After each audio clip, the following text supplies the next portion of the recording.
สวัสดีพ่อแม่พี่น้องปองปายหมดสุขุสุขคนกำลังออกเดินทางไปปั่นเข้าวให้เบิ่งวิวเนาะวิวงามๆนี่งามหลายเอานี่มีพี่น้องมาซอยกันเอาถ้าเบิ่งตอนต่อไปได้เท่าแก่อยู่ที่มื้อนี้รอดอยู่ที่บ่ได้เมากันว่าไปปั่นเข้าว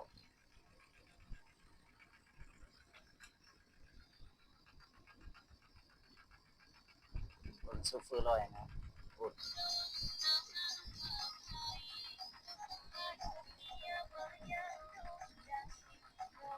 เพิ่นกำลังอุ่นเครื่องไว้มื้อแรกเนาะทีมงานรถปั่นเสียรอดพุ่น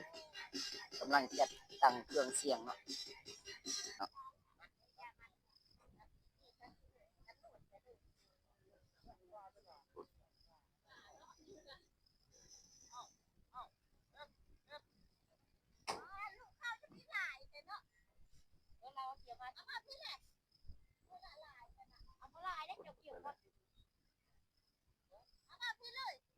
เอาฝาก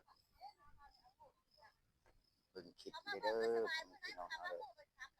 ปั่นเข้าไปปั่นนอกมันบ่มีรถตูดคืออยู่ในเวียงเนาะมันอยู่บ้านก็มีรถดูดรถนี้คืออันนี้ปั่นแบบธรรมชาติแหละใส่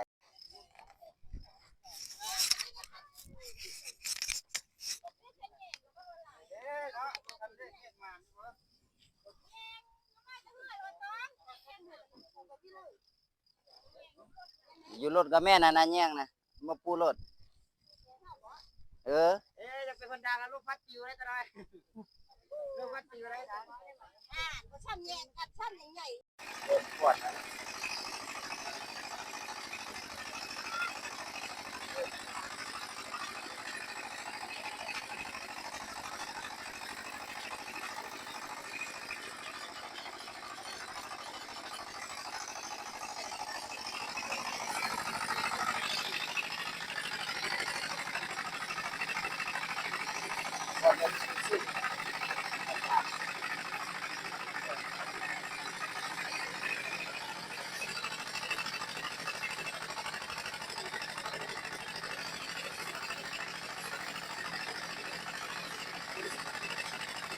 ได้จังเลย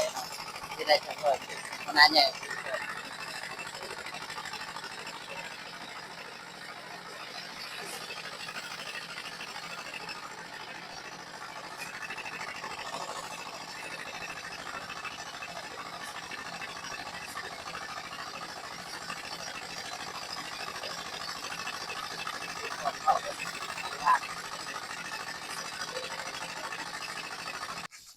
กองแรกได้93เป้าอันนี้กองที่2กำลังย้ายรถ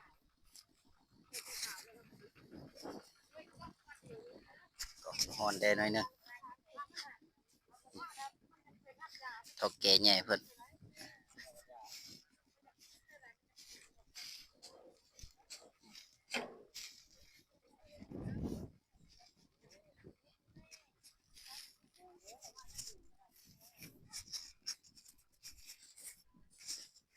กองที่2นะกะว่ามันจิจักโมงจะแล้วเวลานี่ก็11 โมงยังแล้วเท่าแก่เพิ่นกำลังติดตั้งจัดเพิ่น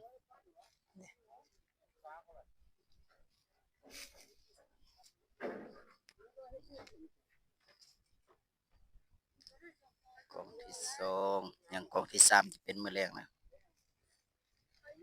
นี่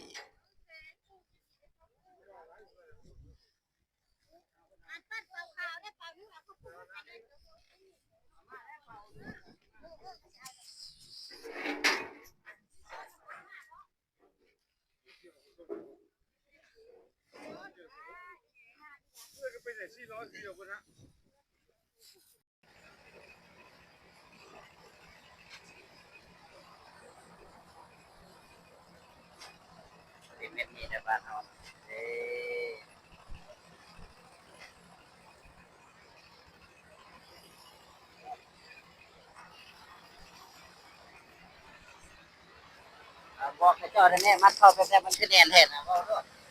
มันเป็นแต่มันคือแน่นแท้ว่าโอ้มันเป็นแน่นๆน่ะมันแน่นๆได้รถนี้เนาะ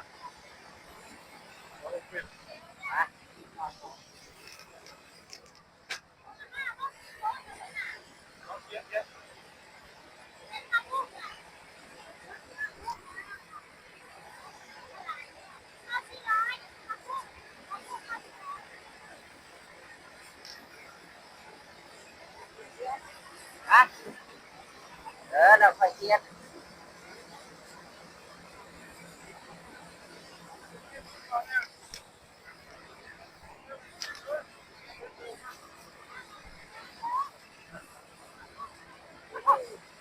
พอแล้ว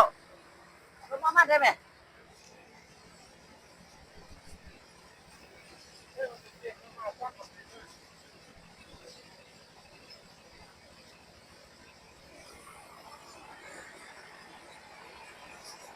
มันยังบ่เต็มกูอยู่ใส่บ่เอากูมา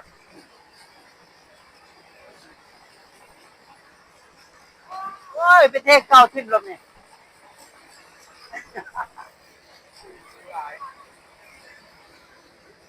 แต่รถเก่าตัวนี้มันสบาย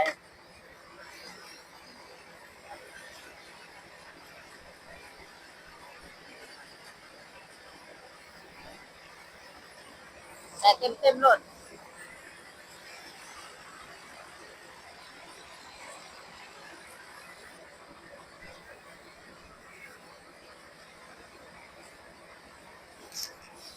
เบิ่งว่าตัวนี้มันจะได้จักเป่าเนาะแล้วเบิ่งน้ำกัดของวิญญาณนี่ได้93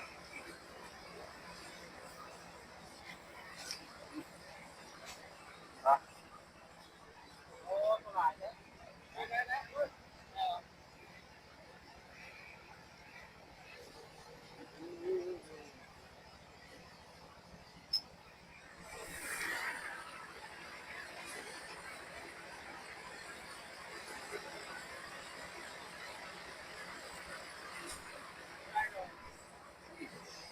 เราเฮ็ดได้ไปเราเฮ็ดนะ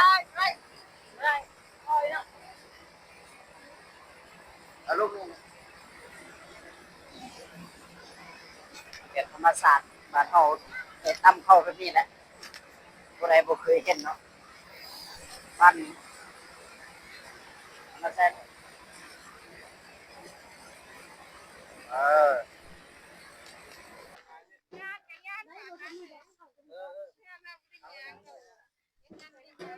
บ่มีคนไล่ตาย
มาเอ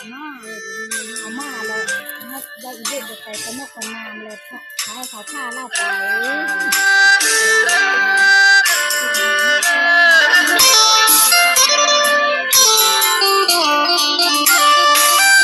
ยังบ่ลืมเจ้า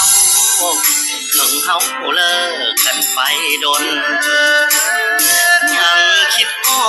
ดหน้ามนต์คนผู้เป็นเมียเก่าเรื่องหาเขาจบไปแล้วระหว่างสองเฮาแต่ทุกเรื่องราวของเจ้ายังคอยเฝ้าบีบคั้นหัวใจถึงสิเอาเมียใหม่เจ้าก็เอาผัวใหม่ไปแล้วแต่ใจยังบ่แค่วลืมอดีตหลังบ่ได้เคยร่วมสุขทุกข์ด้วยกันมาแล้วมากมายย้ำเห็นสิ่งของเจ้าเคยใส่น้ำตาสิไหลใจมันปวดร้าวคิดฮอดเมียเก่าลืมเจ้าบ่ได้อีหลีทุกวินาทีใจนี้ยังมีแต่เจ้าเมียใหม่ก็ดีแต่ใจนี่ยังบ่ลืมคนเก่าเมื่อผู้สึกผิดต่อเจ้ามันก็สายเกินไปคันหวนคืนได้อยากกลับไปเป็นคือเก่าผู้โตก็สายแล้วเงามันเป็นไปบ่ได้เจ้าก็มีผัวแล้วอายก็มีคนหูใจเมียไม่มีก็หักหลังแต่ว่าหัวใจยังคิดฮอดเมียเก่า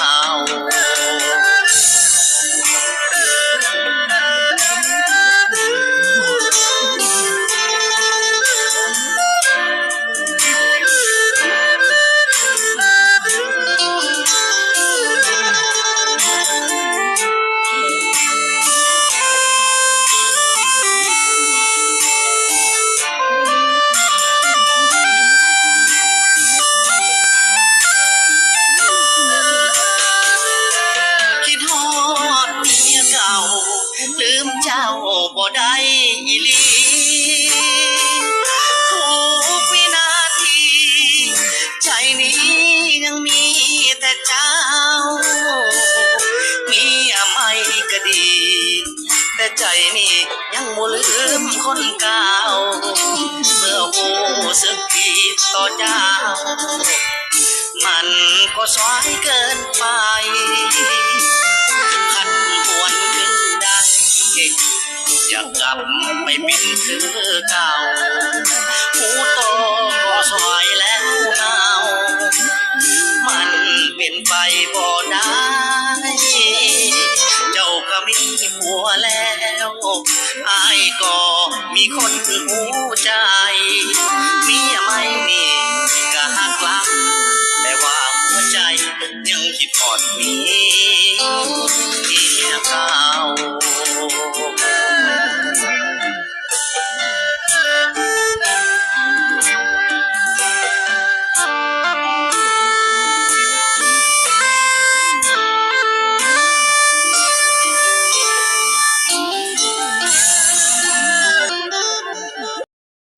ขอขอบใจทุกคนที่ช่วยกันนี่โอ้แม่ธรรมดาผู้นั่งเบิ่งก็นั่งเบิ่งก่อนช่วงนี้ยังบ่มีเวียกพอปอนกินข้าวเอาก็ขอมุกขอบใจสรุปแล้ว240เป่าเนาะนี่เต็ม249ก็ซ้ำ250นี่แหละเอาขอขอบใจ